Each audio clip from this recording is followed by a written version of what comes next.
reception! We've been reading What the Ladybird Heard, so here's what the Ladybird heard on holiday.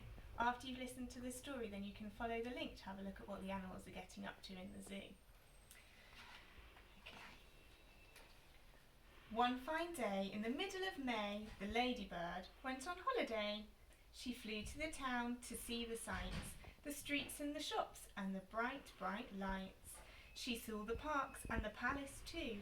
Then off she flew to visit the zoo. Have a look. Can you see any of the landmarks? We're in London. And the crocodile snapped and the tiger growled. The lion roared and the monkeys howled. The elephant trumpeted, trump, trump, trump. Humph, said the camel with a great big hump. The hyena laughed and the hummingbird whirred. But the ladybird said never a word. But the ladybird saw and the ladybird heard. She saw two men she already knew. They were Lanky Len and Hefty Hugh. And she heard them chuckle, ha ha ha, we're going to kidnap Monkey Joe. We'll hide till there's no one else about, then we'll pick the lock and we'll get Joe out. And if we give him lots of fruit, he'll do the job and he'll get the loot. The palace isn't far at all, Monkey Joe can scale the wall.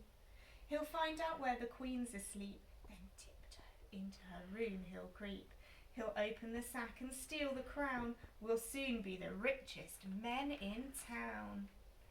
The little spotty ladybird told the animals what she'd heard, and the crocodile snapped and the tiger growled, the lion roared and the monkeys howled, the elephant trumpeted, hump, hump, hump. Humph, said the camel with the great big hump. The hyena cried and the hummingbird whirred, and all the animals, feathered and furred, said, no, no, no, no, no, no! We can't let them kidnap Monkey Joe. But the ladybird had a good idea, and she whispered it into the monkey's ear. Then straight away the ladybird flew to the palace and had a word with the queen's two corgis, Willow and Holly, and one said, gosh, and the other said, golly.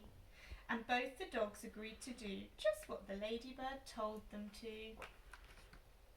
At dead of night, the two bad men, Hefty Hugh and Lanky Len, checked there was no one else about. Then they picked up the lock and got Joe out. They carried him off to the palace gate, gave him a sack, then lay in wait. They watched him scale the palace wall, and they muttered, careful not to fall.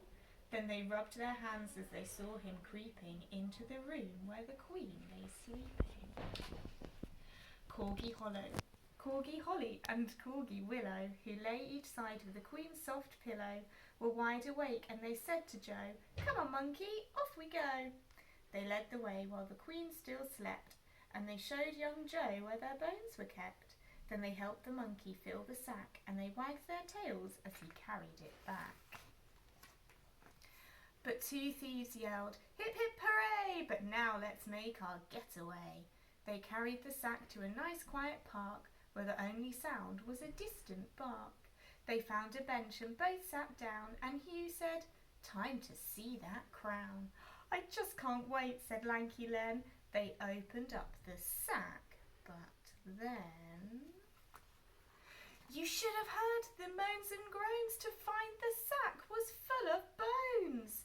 Just then a dog came bounding up, and Hugh said, shoo, you greedy pup. Another dog was close behind, and then came dogs of every kind. A lurcher and a labrador, a peaker pug, and more. Black dogs, white dogs, grey and brown, it seemed like every dog in town. They seized the bones and gnashed and gnawed, tugged and tussled, pawed and clawed, then turned upon the robbers yelping, how about a second helping? The thieves took off with leaps and bounds, pursued by all the hungry hounds, while the monkey ran and the ladybird flew, with never a stop till they reached the zoo. Then the crocodile grinned and the tiger pranced, the lion leapt and the monkeys danced, the elephant trumpeted, trump, trump, trump, hooray, said the camel with a great big hump. The hyena laughed and the hummingbird whirred, but the ladybird said never a word.